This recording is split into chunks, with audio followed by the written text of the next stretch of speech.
అంటే నది అనేటటువంటిది పుట్టించేటటువంటిది కాదు, అంటే మనం నిర్మించేటటువంటి, అది సహజంగా ఉన్నటువంటిది. దాని గమనాన్ని, జీవాన్ని నిలబెట్టాలి. ఇది ఏ బ్యూరోక్రాట్ అయినా సరే ఆలోచించాల్సింది, ఏ రాజకీయ నాయకులే. అంటే దాని కోర్ వాల్యూస్ని మీరు ఎట్లా చూస్తున్నారు? అంటే ఒక నది కోర్ వాల్యూని, నది డైనమిక్, ఒక స్టాటిక్ లాగా ఇదేదో గీసే బొమ్మ ఇట్లా ఒక ఫ్రేమ్ లాగా వచ్చేది కాదు. ఇప్పుడు చూసారు కదా ఎంత డైనమిక్, స్ట్రైట్ లైన్ కూడా ఉండదు, స్ట్రైట్ లైన్ కూడా ఉండదు. దాని వెడల్పు తగ్గుతా, వెడల్పు ఎక్కువ తక్కువ అవుతాయి, దాని డెప్త్ ఎక్కువ తక్కువ అవుతాయి. అండ్ అది ఏమో అది మళ్ళీ మాట్లాడుతుంది ఎవరితో, చుట్టుపక్కల దాని 2 బ్యాంక్స్ ఉంటాయి, ఆ 2 బ్యాంకుల భూములతో అది మాట్లాడుతుంది, దాని పైన గాలితో మాట్లాడుతుంది. సో అండ్ ఇవి నేను మాట్లాడుతుంది అని ఎట్లా చెప్తున్నాను, ఎందుకు చెప్తున్నాను, ఎందుకంటే పక్కన పడే భూమిలో నుంచి కూడా దానికి నీళ్ళు వస్తా ఉంటాయి. అట్లాగే మరి మనం మంచి నీళ్ళు, రెయిన్ వాటర్ అయితే మంచి వస్తాయి, అట్లాగే నువ్వు సూవేజెస్ మరి సూవేజ్ వస్తాయి లోపలికి. అండ్ ఏమో అది ఆకాశం నుంచి మళ్ళీ నీళ్ళు తీసుకుంటది, ఆకాశం నుంచి ఆ ఎండ వస్తే మళ్ళీ అది కాంట్రాక్ట్ నీళ్ళు తగ్గిపోతాయి. సో ఇవన్నీ ఏంటంటే ఒక dynamic, it's a dynamic body and it is actually speaking with all the other parts of the nature. అది కాకుండా ఇప్పుడు ఏమంటే అది ఈ ఎక్కువ వర్షం వచ్చినప్పుడు కూడా అది మళ్ళీ మాట్లాడేసింది. ఓకే, ఇదంతా నా జాగానే, నా జాగానే వెళ్ళింది, ఎట్ట పడితే అట్ట వెళ్ళింది, మీరు అడ్డం వస్తే కుదరదు, నేను వెళ్ళేది నా జాగా సుమాది లెండి అని చెప్పి రిజర్వ్డ్ ఫర్ మూసీ. రిజర్వ్డ్ అన్నప్పుడు మనం వెళ్తాం చూడండి, రిజర్వ్డ్ సీట్ అది లేండి అని ట్రైన్ లో, ఇప్పుడు రిజర్వ్డ్ ఫర్ మూసీ భయ్ లే అని చెప్పి అంత ఆదిత్య లాంటి వాళ్ళు ఇంకా ఎంతో దొంగలు కాదు, ఇదంతా దొంగతనం. ఆదిత్య వాళ్ళంతా ఏంటి నది చోర్స్, ఓట్ చోరీ నడుస్తుంది కదా ఇప్పుడు మా పార్టీది, అట్లాగే ఇది నది చోరీ, వాళ్ళందరూ నది చోరీ చేస్తున్న వాళ్ళే. ఆదిత్య ఒక్కళ్ళే కాదు కదా, చాలా ఉన్నాయి అక్కడ. సో ఇట్లాంటివి చోరీలు నది మీద చేస్తారు. అది కాకుండా ఇప్పుడు నదికి సూట్ అయ్యే ప్లాంటేషన్స్, నది ఒడ్డున వచ్చే రకరకాల చెట్లు, ఇవి వీటి మీద ఉండే ఆ బయోడైవర్సిటీ. అట్లా మన హైదరాబాద్ లో చాలా కొద్ది మందికి తెలుసండి, హుస్సేన్ సాగర్ దగ్గర we had migratory birds.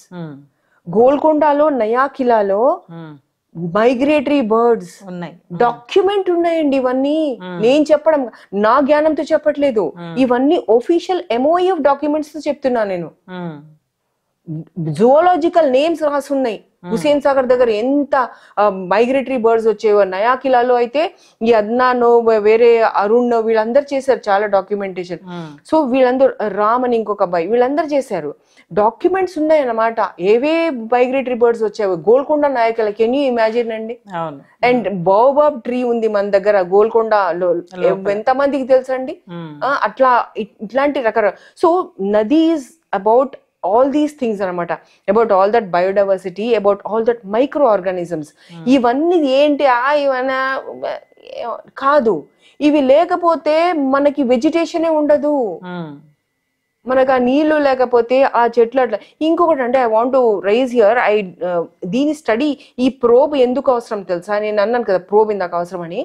Probe ఎందుకు అవసరం తెలుసా, దామగుండం ఏదైతే ఫారెస్ట్ లో 1,00,000కి పైగా చెట్లు తీసేశారు, తీస్తున్నట్టు ఆయన కోర్టులో కూడా చాలా మంది రకరకాల 10 లక్షలు అంటారు, 5 లక్షలు అన్నారు, కానీ ఆయన కోర్టుకెళ్ళి ఏం చెప్పాడు, 1,00,000 ఏదో 16,000 ఏదో అన్నాడు, 1,00,000 ప్లస్. ఓకే, అన్ని చెట్లు. సో ఆ అన్ని చెట్లని కొంచెం కాల్చారు, అదంతా చాలా డ్రామా నడిచింది కదా అప్పుడు. సో అవన్నీ ఏం చేశారు, ఆ తీయడం అన్నది ఈ వర్షము ఇటువైపు ఎక్కువ నీళ్లు రావడంలో ఆ ఏమైనా తేడా వచ్చిందా, అక్కడ హీట్ రైజ్ సడన్ గా మీరు 1,00,000 తీసేస్తే అక్కడ అసలు మీరు అసలు అది ఎన్నో కోట్ల ఆర్గానిజమ్స్ కి, బయోడైవర్సిటీకి అది ఇల్లు కదా, వాళ్ళ ఇల్లుని కాల్చారు. ఓకే, నేను పాపం దాకా వెళ్ళను, ఇంకా పాపం దాకా వెళ్తే ఇంకా అందరు భస్మమే. ఓకే, సో నేనేమంటున్నానంటే ఆ దాని హీట్, అది క్రియేట్ చేసిన హీట్, అందుకని అక్కడ ఎక్కువ వాన వచ్చిందా, ప్లస్ అక్కడ క్యాచ్మెంట్, అక్కడ దెబ్బ ఎంత తిన్నది, this is totally thorough probe కావాలి ఇందులో. ఈ థరో ప్రోబ్ కి మనకి మళ్ళీ మూసీ నదికి సో కాల్డ్ డెవలప్మెంట్ కి ఎవరైతే తెల్ల చర్మం వాళ్ళని, ఈ తెల్ల చర్మం వర్డ్ నేను కావాలని వాడుతున్నాను ఎందుకంటే మనము మన తెలంగాణ బిడ్డల మన దగ్గర ఉన్న ఎక్స్పర్టైజ్ ని, మన దగ్గర ఉన్న జ్ఞానాన్ని, మన దగ్గర ఉన్న ఆ యాక్టివిజం ని అవన్నీ వదిలేసి మనం ఎక్కడో బయట తెల్ల చర్మం వాళ్ళకి ఇచ్చాం. ఏంటి ఈ డిపిఆర్ ప్రాజెక్ట్ ఇదంతా కోట్లు పెట్టి. సో కాబట్టి ఆ తెల్ల చర్మం వాళ్ళకి ఎందుకు ఇచ్చారు అంటే మళ్ళీ అదేలేండి, ఎందుకు ఇచ్చారంటే మళ్ళీ అదే క్యాపిటలిజం, అదే కాంట్రాక్ట్స్, అదే కమిషన్స్, అదే కార్పొరేటైజేషన్ అంత సీలే. ఓకే, అదే దానికి ఇచ్చారు.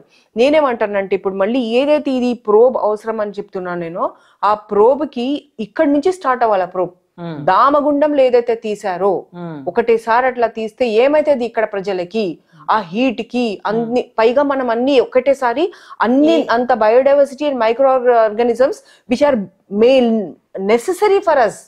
వాళ్ళు లేకపోతే మనం లేం, మనం లేకపోయినా వాళ్ళు ఉండగలరు, కానీ వాళ్ళు లేకపోతే మనం లేం. సో అట్లాంటి వాళ్ళని మనము ఎంత తెలివితేటలు తెల్లారాలా అట్లాంటి వాటిని మనం వెలగొట్టినామంటే అంత హై నాలెడ్జ్ గల వాళ్ళం.